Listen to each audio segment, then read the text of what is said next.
Hello friends, welcome to the channel. This is Top Educator Akash. Today I am back with a new video of the science, that is metals and non-metals.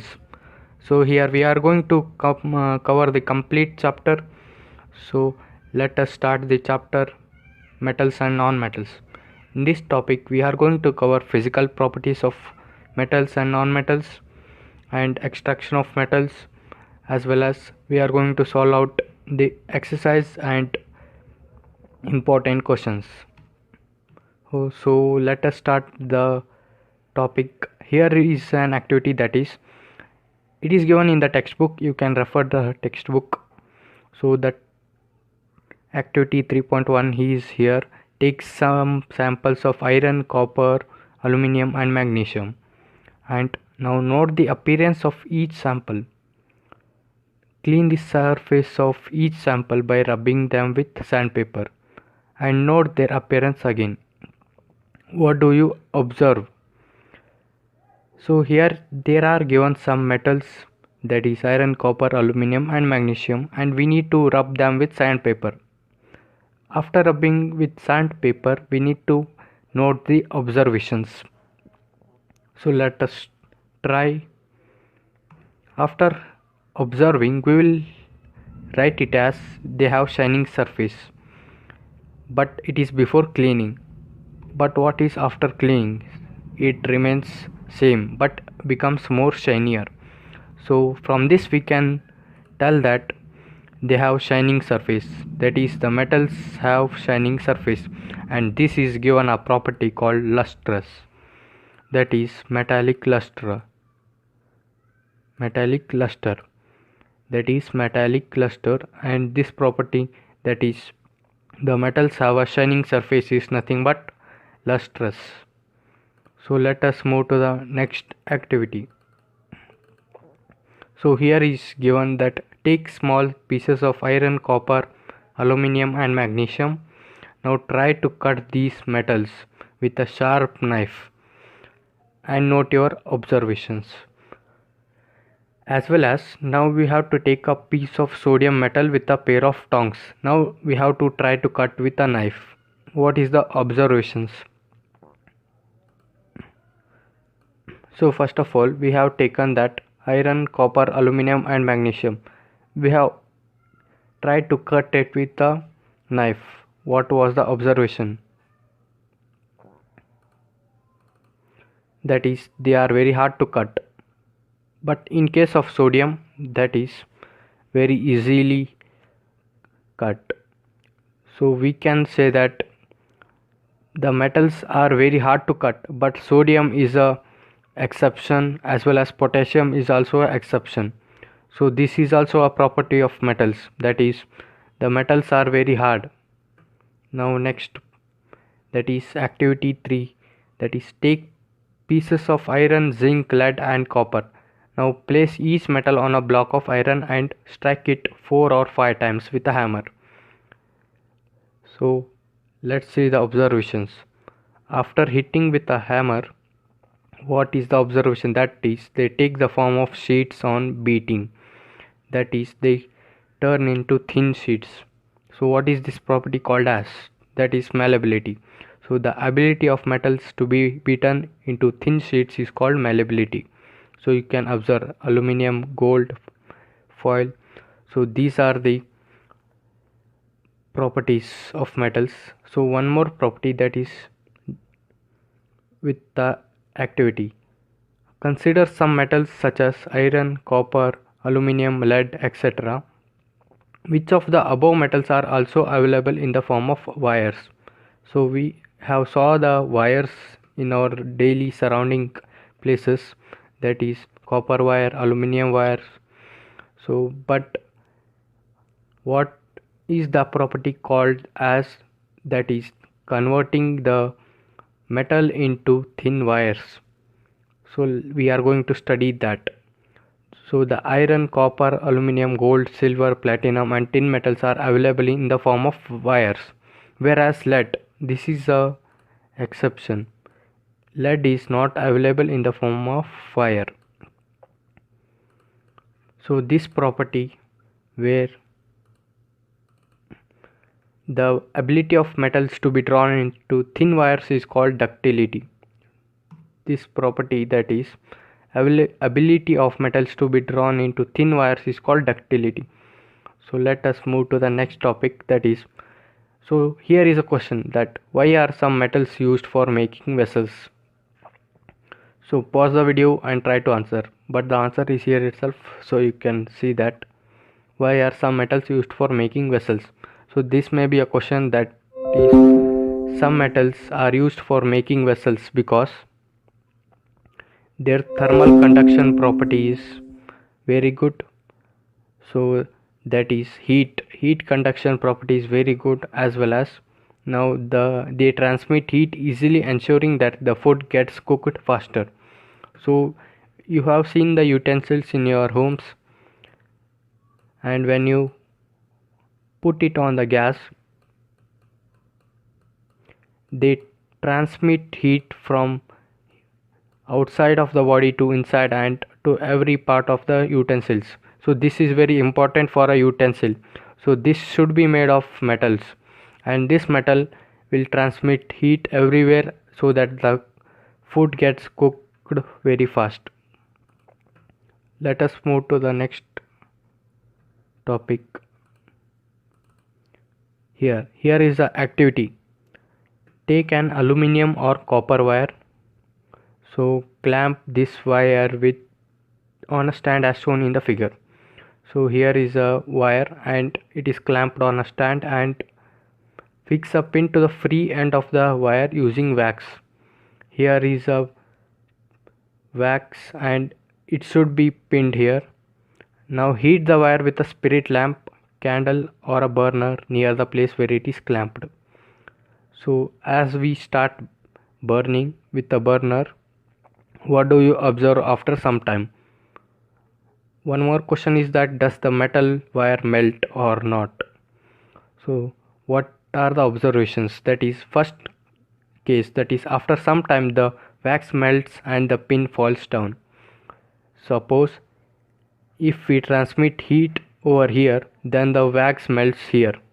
This is because the metal that is present here, that is transmitting heat, and due to heat wax is melting and the pin falls down. Now next, does the metal wire melt? No, the metal wire will not melt. So it will just transmit the heat. Now activity 3.6.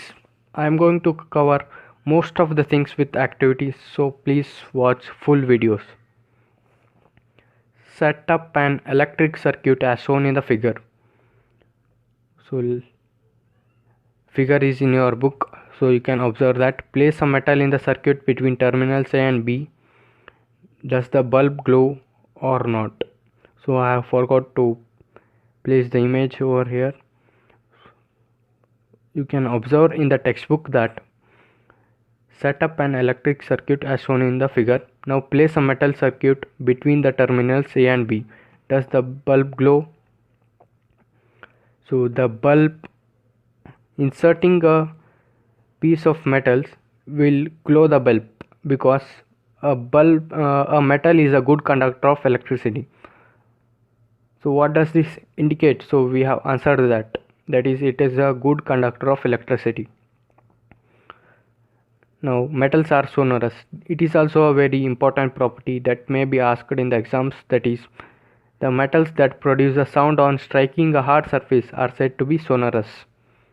So sonorous property is nothing but when we take a spoon, then if we fall down, then there will be some kind of sound produced. That sound, that ringing sound, is called as sonorous. All the metals that are that will fall down or it will strike a hard surface will produce sonorous sound. I mean, the property is called as sonorous. Now there may be a question raised, why school bells are made of metals? So school bells are made of metals because they have the property of sonorous, and this property will help them to make the sound produced to be very far, and it can be traveled far, as well as it is pleasant to hear, and so the school bells are made of puff metals. So let us move to the next. So here is the properties. Here are the properties, that is physical properties of metals. You can take a screenshot. That is, metals in their pure state have shining surface. They are hard, malleability, ductile, good conductors of heat. They have high density. This is not discussed, but you can note it down that they have high density and high melting point, and they are good conductors of electricity and sonorous. So here are some questions. Electric wires are coated with PVC or rubber like material. Why is this so? So I'm going to you should pause the video and try to answer all these questions. So let me answer these questions. Electric wires are coated with PVC or rubber like material. Why is this? Because metals are good conductors of electricity.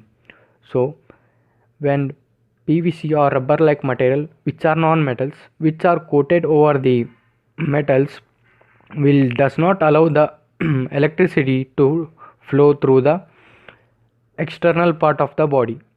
So this allows that from shocks and prevents us from short circuits. So let us move to the next question. Metals are used for making bells and strings of musical instruments. So why is this so? You need to answer. Pause the video. So this is because, as we have already discussed, they have the property of sonorous. And now silver foil is spread over sweets. How is this possible? It is also a property, that is malleability. So metals are malleable, so this is possible. Copper is used as cables. This is because good conductors of electricity, and as well as they are ductile. Aluminium is used in making utensils. As we have discussed that they are good conductors of electricity. Gold is used in making ornaments. Why is this so? Because they are lustrous. They will attract each other. They will attract us.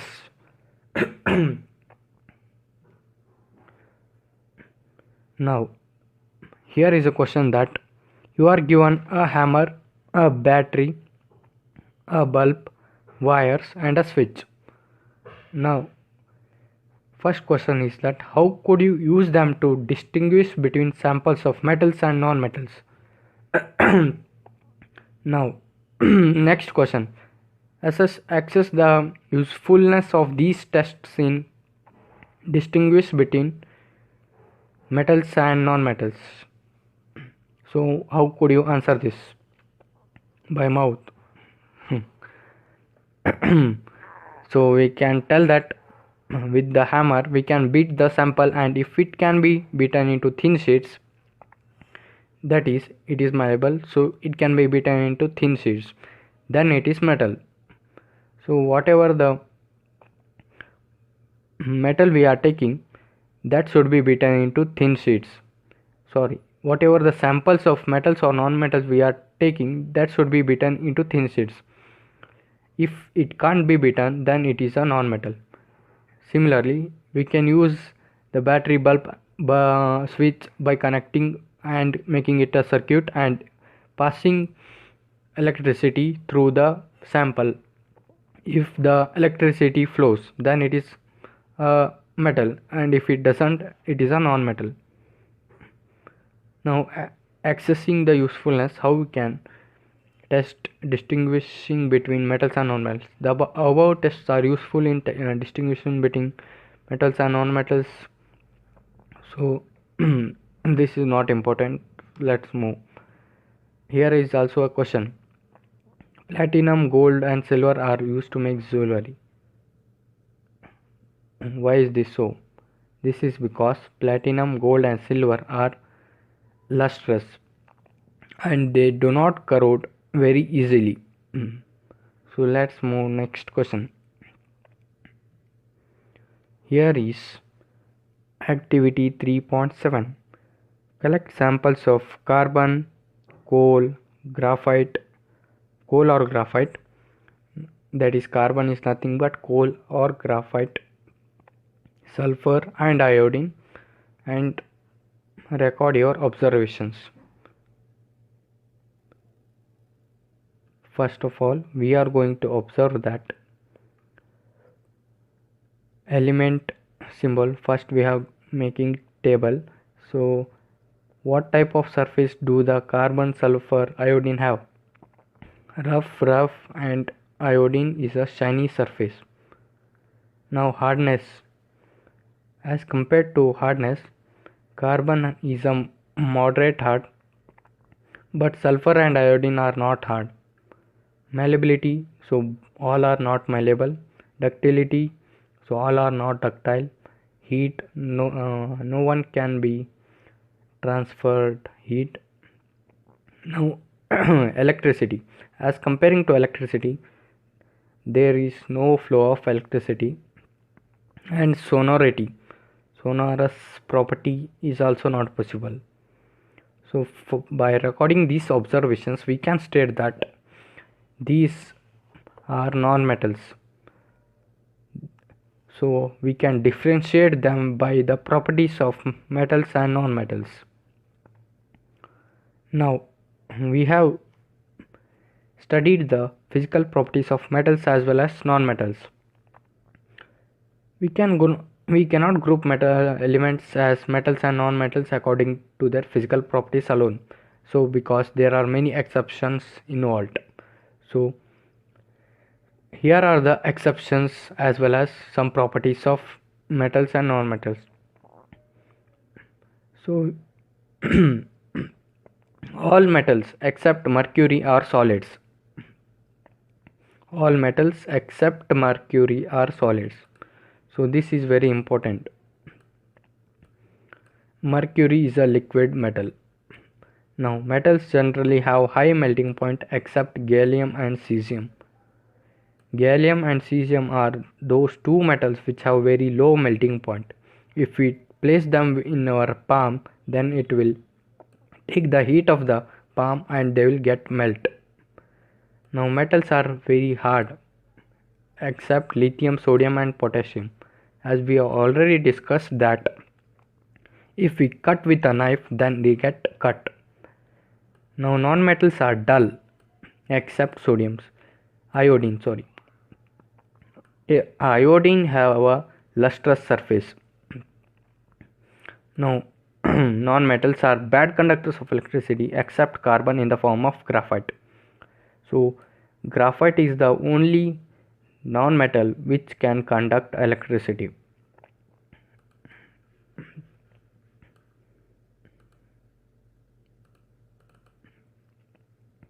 So here is a activity. Take a magnesium ribbon, burn the magnesium ribbon. Now collect the ashes formed and dissolve them in water. Test the resultant solution with both red and blue litmus paper. Is the product formed on burning magnesium acidic or basic? So as we know that litmus paper, which are both red and blue, first of all we need to burn the magnesium ribbon. Before burning, rub it with the sandpaper so that the corrode formed on the magnesium should be removed. Now what we can see that after collecting the ashes, we need to dissolve them in water. Now test the resultant solution with both red and blue litmus paper. Is the product formed on burning magnesium acidic or basic? We need to answer.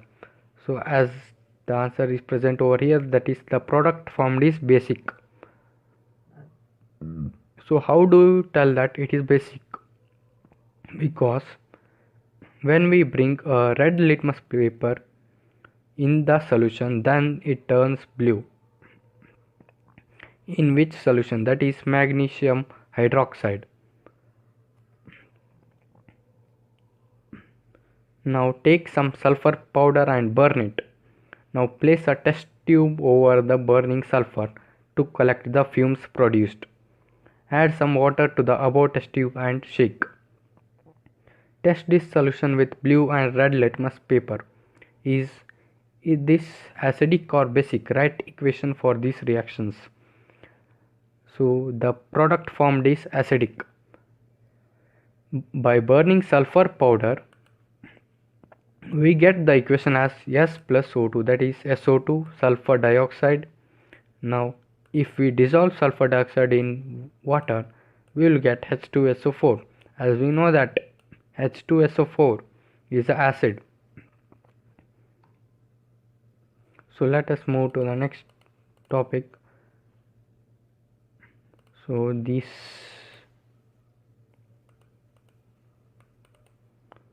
physical properties of non-metals, you can take the screenshot out. So I'm going, as I already discussed this physical properties of non-metals, so let us recall once again. Non-metals occur as solid, liquid and gas, but whereas metals are only solids, except that is mercury. Mercury is a liquid. Now they do not have shining surface except iodine. Iodine is the exception which have a shining surface. Now next is they are generally soft except diamond. Diamond is the hardest naturally occurring element in the world. Now next, they are not malleable, they are not ductile and poor conductors of heat, poor conductors of electricity. And here is also exception, that is except graphite, which can conduct electricity. Now they have low density and low melting point. This is a very important property because metals have high melting point and high density, but whereas non-metals have low density and low melting point, and they are not sonorous. So let us complete this.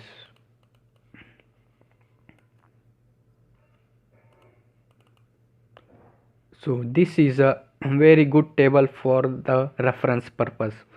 So you can take the screenshot. It is a very important differentiation between metals and non-metals.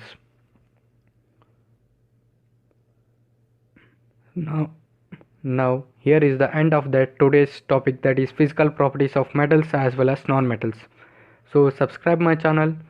This is Top Educator Akash. So you can get the next video in few days.